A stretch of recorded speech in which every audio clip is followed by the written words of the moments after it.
This is the CBS Evening News. Dan Rather reporting. Good evening.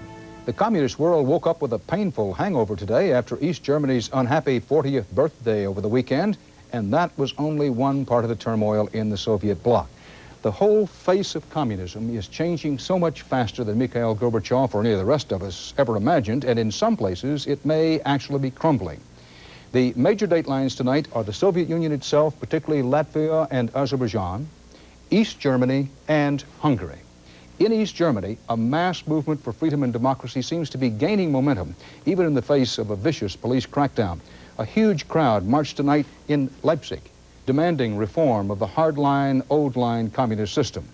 In Hungary today, the leaders of a suddenly transformed communist party adopted a platform calling for a multi-party democracy and a free enterprise economic system. Inside the Soviet Union itself, Gorbachev is facing new acts of defiance from the Baltic states and the Caucasus. Tom Fenton in Berlin begins our coverage of the changing face of communism. More clashes between police and demonstrators are reported in East Germany tonight as the battle lines are drawn between demonstrators seeking peaceful reform and a regime determined to crush dissent. An extraordinary protest movement is sweeping across East Germany.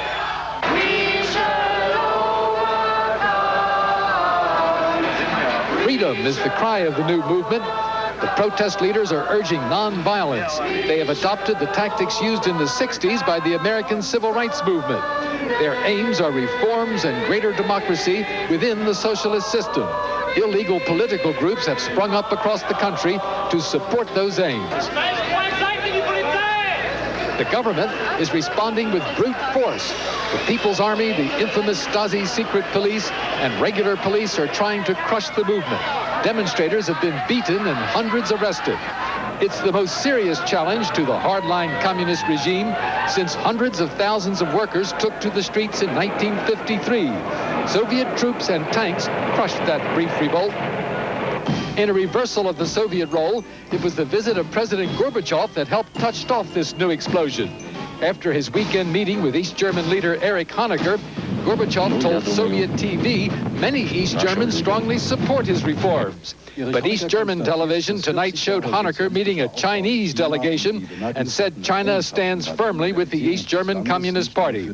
Government propaganda described the protests as the work of hoodlums inspired by the Western media. Information from East Germany is fragmentary tonight. Most of the reports come from the churches where the protest movement was launched, but there are reports that up to 50,000 demonstrators are facing police and the army in Leipzig. That's the biggest confrontation so far. Dan? Tom, keeping in mind that the Chinese crackdown came after Gorbachev left China, what are the chances that the East Germans can now silence the reformers?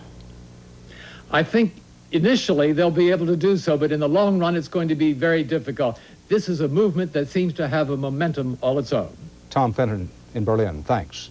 Hungarian leaders changed the name of their party from communist to socialist over the weekend. Today they re-elected the head of the old Communist Party to lead the new Socialist Party. Anthony Mason is in Budapest. For decades, Hungary's place in the communist world has been marked by the floral red star at the foot of Budapest's Chain Bridge. It was still there 10 days ago. Then suddenly, with a little bit of political gardening, it was gone. Hungary's Communist Party is trying to perform the same trick. During its historic Congress that ended today, the party scrubbed its old name, its old ideology, and declared itself shiny, new, and non-communist. The hardliners grumbled, but the party has agreed to hold free elections by next June. Metamorphosis may be its only hope of survival. The omens for the party are gloomy. Already this year, interim elections have been held for 4 parliamentary seats. The communists have lost every one. I don't think that it really matters how the party looks, how the party behaves. A crushing defeat of the Communist Party is absolutely unavoidable. Given the chance to drive a nail in communism's coffin, Hungarians have grabbed the hammer with gusto. But fears linger. Their last battle for democracy ended with the arrival of Soviet tanks. There are still thousands of Soviet troops here, though most Hungarians only brush with them on their shopping binges in Budapest. And Western observers are convinced the Kremlin wants the reforms to succeed. Mr. Gorbachev needs something that he can point to say, if we go this route, it will work. On the streets, the old symbols are harder and harder to find. When this scaffolding went up recently, the statue of Lenin disappeared from its pedestal. Mr. Lenin's new home is the backyard of a Budapest statue factory. The party first said he was in for repairs, but now admits his career is over. The workers don't know what to do with him and don't really care. In Hungary these days, the old heroes are on their backs and the Communist Party is on its knees. Anthony Mason, CBS News, Budapest. Inside the Soviet Union, a nationalist movement in Latvia voted not just to dump communism, but to pull out of the Soviet Union altogether and to restore an independent Latvia linked with the other Baltic states of Estonia and Lithuania. This is the most radical proposal to be advanced by any of the three republics. In the south, the Muslim Azerbaijanis are defying an order from Moscow and continuing to block or sabotage rail shipments to their ethnic and religious foes in neighboring Armenia. The TASS news agency says airlifts are the only thing preventing mass starvation in the disputed region of Nagorno-Karabakh. Well, the leader of last week's try at overthrowing and capturing Manuel Noriega was buried today in Panama. A Noriega spokesman said the major was, quote, killed in combat. Other reports say he was tortured and executed. James Hattori is our man in Panama City. A funeral today for the man who led last week's attempted coup in Panama, Major Moises Giraldi. Many believe Panamanian General Manuel Noriega ordered the major's death. Just last year, Giraldi helped Noriega survive a previous coup attempt.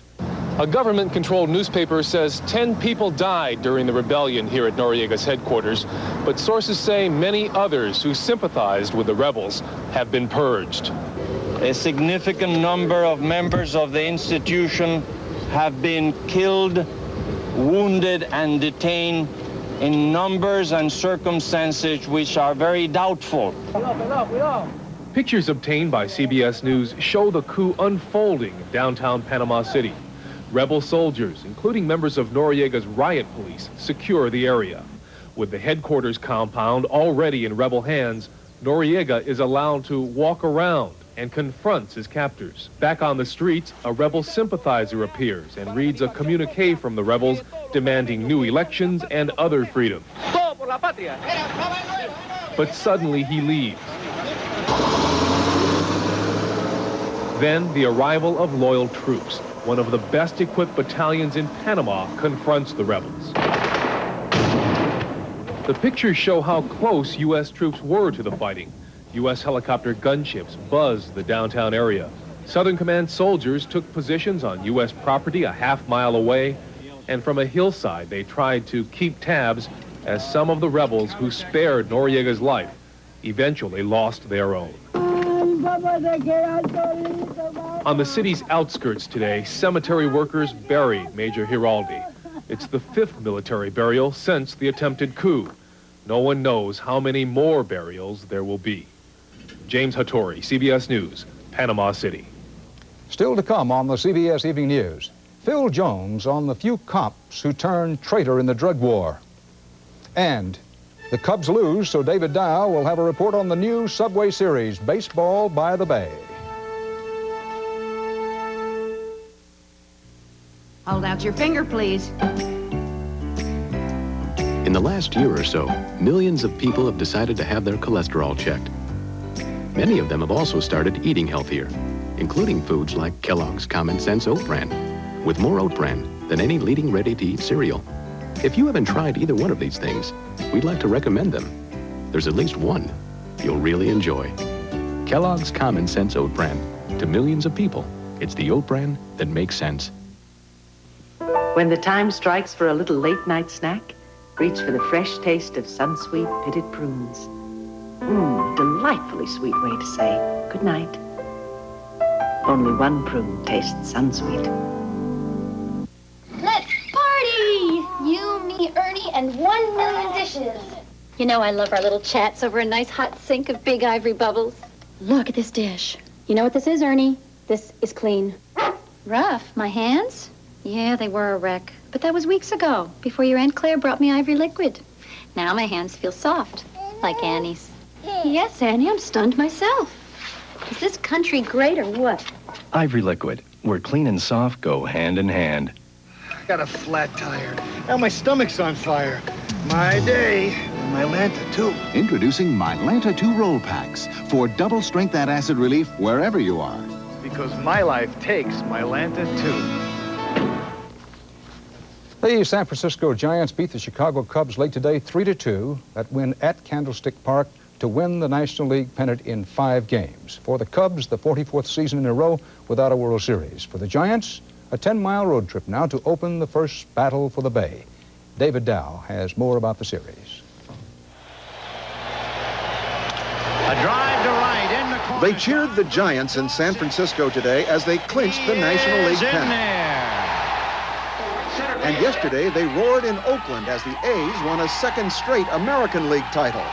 But in both cities, they are celebrating the unprecedented. Both teams in the same World Series, a battle for the Bay. Best thing that could happen. Best thing for anybody in the Bay Area. We are really America's best. It's going to be a fantastic series for everybody. I'm just really thrilled. I was just offered $300. I wouldn't sell these for $1,000. I've waited so long for this. Is something you tell your kids about. World Series fever. At last, something to unite two cities that seem to share only a famous bridge and a subway system.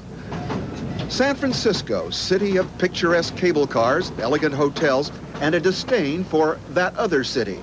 San Francisco's the city. In Oakland, they call it the city. This is the city. Across the bay, Oakland, a blue-collar port city with an identity crisis and pride. When you think of San Francisco, what do you think of? Crowds. Arrogance. Like thousands of their fans, both teams are transplants from other cities. If anyone has bragging rights in baseball terms, it is Oakland, which has won 5 American League championships since moving west from Kansas City in 1968. San Francisco's last National League pennant was 27 years ago, in the era of Willie Mays, now a 58-year-old spectator. Theirs is the kind of rivalry that now threatens to divide families. My wife's an A's fan, and I'm a Giants fan, and we've been going at it all week. Today, there were more than 62,000 in San Francisco's Candlestick Park and millions more around television sets when the Giants created history. A Bay Bridge series. Baseball madness by the Bay. David Dow, CBS News, San Francisco. After spending the weekend at Camp David, President Bush returned to the White House this afternoon. Before his return, the president was told that tests had determined the cyst removed from his finger Friday was not cancerous.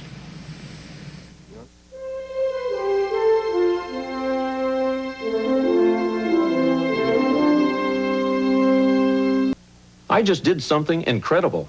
5 minutes ago, I had gray hair, but now I don't. And this is what did it. New Option Instant from Clairol. The advanced way to get rid of the gray. New Option Instant for men is different. There's no messy mixing. It's so easy. Just press, apply, and only 5 minutes later, your natural-looking color's back. Hair even feels thicker. So why look like this? When you can look like this. New Option Instant from Clairol. The advanced way to get rid of the gray. With arthritis, there's pain. And then there's pain. For relief, there's aspirin. And then there's Anacin. The Anacin aspirin formula has more medicine than regular aspirin. That's not relief. That's relief. Anacin. Good morning. Good news. Medical experts agree today's X-Lax helps restore natural fluid balance to get you back to natural regularity. And that's a good morning for you. Today's X-Lax, the sure way back to natural regularity. In the nation's fight against drugs, there are many casualties, not all of them drug users. There are casualties on the other side of the fight as well. Those few law enforcement officers who fall prey to the tremendous sums of drug money out there. Correspondent Phil Jones has been investigating this situation, and tonight he has a report on the police corrupted by the drug trade. These are cops caught in the web of drugs and drug money. More and more of the men behind the badge accused of going bad. Lawmen charged with becoming the enemy in the war against drugs. A U.S. Border Patrolman in Arizona, a drug enforcement agent in Boston, the Buddy Boys in New York, 5 Squad in Philadelphia, sheriff's deputies in Los Angeles County. I deeply regret that I have to tell you that corruption has apparently touched members of my department and caused great embarrassment to all of us who wear a badge. There are the river cops in Miami, one of whom, Armando Garcia, made his way from patrolling the streets to the FBI's 10 most wanted list. But it's not just big city cops who go bad. Drug-related corruption has also hit smaller police departments, like here in Lakeland, Florida. He was, I felt, a good officer. He was a role model in the community. 33-year-old Willie Brown had been a narcotics detective for almost 3 years. The chief nominated him for a Policeman of the Year award. Then recently, the FBI nailed Brown for selling crack. We feel that he got it when he shook down drug suspects on the street. And then it appears that he sold it to individuals that were willing to buy cocaine. The enormous flow of drugs into the nation and the staggering piles of money are more than some cops can cope with. A lot of them are working 2, 3 extra jobs to try to make ends meet with their families. A lot of them are put in a position to where that appears no other way out, and this may lead them into the corruption. But it's more than low salaries causing the corruption. In many instances, there is inadequate screening to detect officers with personal drug problems. Some departments that do screen have found more than 60% of the recruits have used drugs. The corruption is occurring with the street-level cops. These are the individuals that are actually confronted on a daily basis with the activities on the street, where the drugs are actually seized, where they're transported to a particular holding facility, and this is where the temptation actually comes in. Most cops don't go bad, but officials are taking no chances. Washington, D.C. Police Chief Isaac Fullwood has gone to the precincts to warn his troops that their reputations and jobs are on the line. Because I believe that we have to be drug-free. We have to be able to say that. We have to say that because the community will lose its confidence if we're not clearly above reproach. I don't think you can ever completely stop it. If an officer wants to go bad, there's always the opportunity they can do it. And police officials worry that with stacks of cash and dope, even normally good cops will be unable to just say no. Phil Jones, CBS News, Washington. 2 American scientists won the Nobel Prize for Medicine today. Harold Varmus and J. Michael Bishop were honored for their discoveries on the origin of cancer genes. Doctors Varmus and Bishop are colleagues at the University of California School of Medicine in San Francisco. They will share a cash prize of $469,000.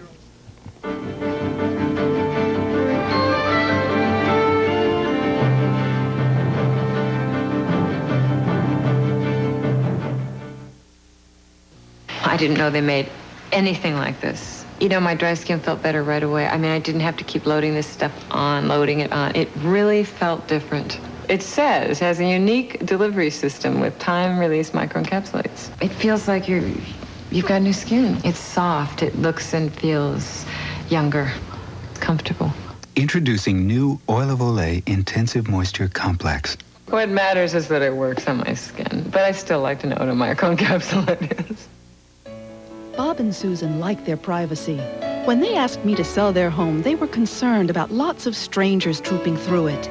They said, please make sure you only bring over qualified buyers. Well, that's the least an agent should do. I told them, better yet, I've got a way that lets me know they'll like the house.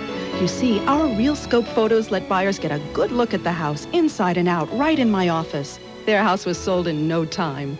The right agent makes all the difference in the world. Realty World. Want to get wholesome and hearty instantly? Eat Nabisco Wholesome and Hearty Oat Bran Hot Cereal in apple cinnamon honey or regular. Instantly. The only instant hot oat bran. Delicious. Get Nabisco Wholesome and Hearty Oat Bran instantly. This is new Hellman's cholesterol free. Will I like it? It has 0% cholesterol. Will I like it? It tastes 100% Hellman's. I like it. I knew you'd like it. I knew I'd like it. New Hellman's cholesterol free with half the fat. Bring out the best.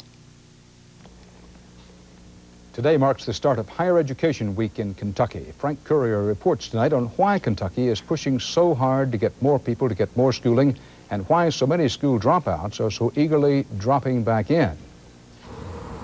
In Clay County, Kentucky, the heart of Appalachia, 8 out of 10 adults are without a high school diploma. In a state that ranks dead last in the nation for graduates, nearly half Kentucky's adult population never finished or never started high school. I do cashier, but I'm not really happy. I feel like I could do more. I had no education. I had very little skills. I knew little of nothing. So I decided to go back. Without a high school diploma, you can't get too far. Julia Bell is 32. She quit high school 15 years ago to get married. But today, Bell is among a growing legion of dropouts who are now adults returning to school. She wants to join the Army, which insists on a high school diploma. I'm interested in seeing what the rest of the world looks like besides Covington, Kentucky. There's probably just one common denominator of all the students that's come back, and that's that they have quit. In cities like Covington and Louisville, often the last stop in a migration route north for the undereducated poor from Appalachia, educators have opened schools for adults only, with the same academics required of teenagers. In the 90s, if you don't have a high school diploma, and 2 years above the high school diploma, you're not going to be really literate for the workforce. The older the student, the more success we'll have with them, because they have come back again after being out on the streets. At Kentucky's adult high schools, students often are desperate to improve themselves. Janice Hodge is 43, a motel housekeeper who quit school after the 8th grade to help care for a big family. My sisters, they went and got theirs. They finished theirs, so I figured I'd do it too. Better myself and get a better job. Victor Rucker is 23, works long hours for a roofing company. Fast cars and girlfriends, he says, lured him out of school his senior year and into a series of dead-end jobs. If they've seen the kind of work I did on a hot roof, pouring sweat, it's really not worth it. It's better to stay in and finish. Rucker expects to earn his diploma in January, then go to college to learn electronics. He'll join an estimated 1,000 graduates who have finished adult high school since it started here 3 years ago. New York and California have adopted similar programs, and at small cost, other states are following Kentucky's example. A first step toward reversing the cycle of lost hope and missed opportunities for millions of dropouts in need of a second chance. Frank Courier, CBS News, Covington, Kentucky. Representatives from more than 200 environmental groups called today for preserving Antarctica as a wilderness for all time. Their plea came as 39 nations gathered in Paris to review the 1959 Antarctic Treaty, which forbids exploitation of the area. The environmentalists would like to create the first world park in Antarctica. A new heavyweight champion was named today in the world of pumpkins. At the annual World Weigh-Off in Collins, New York, a pumpkin weighing 755 pounds took the honors, worth $3,000 in prize money. The winning grower, appropriately enough on this Canadian Thanksgiving Day, comes from Quebec.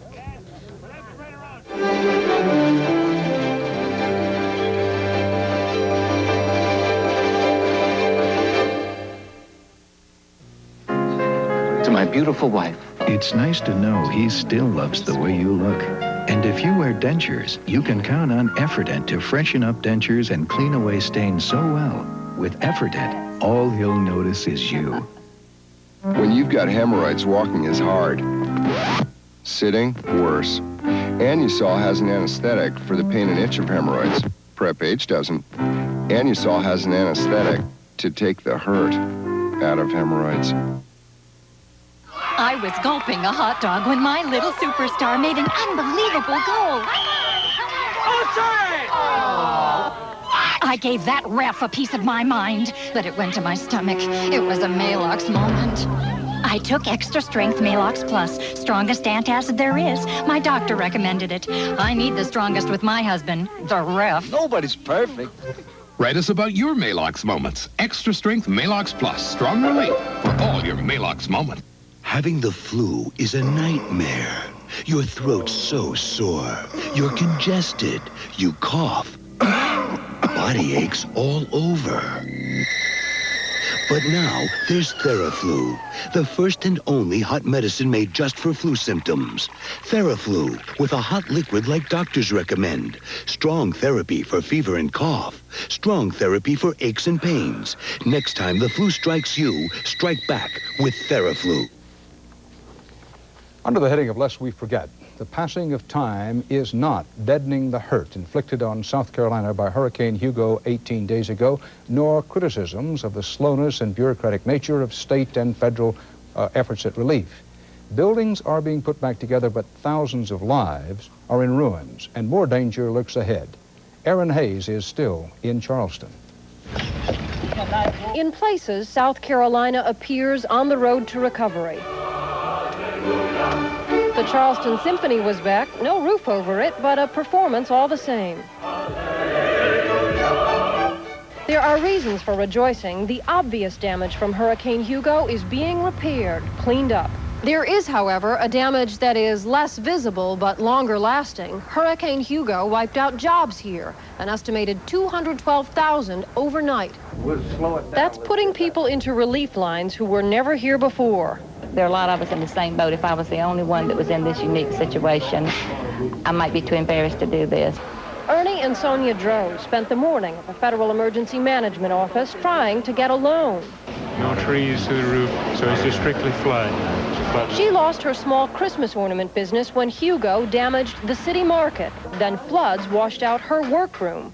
What can you do? Try to do the best we can. The family really needs her income now. There's no insurance on the contents of their house. The appliances are ruined. The furniture is mildewing.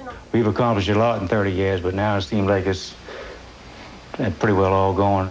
He's a fireman, used to tough situations, but this one is beyond him. It's just hard to say. I just feel like, I ought not say it, but I feel like giving up.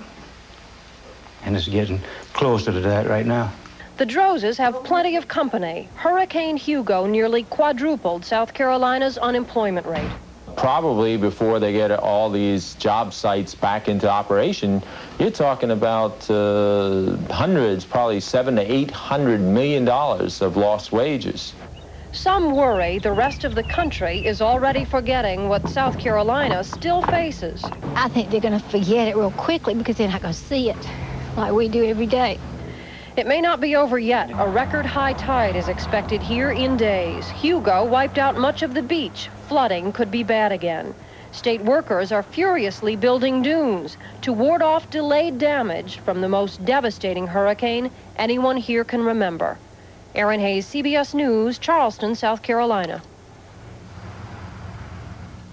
And that's part of our world tonight. Dan Rather for the CBS Evening News. See you tomorrow. Good night.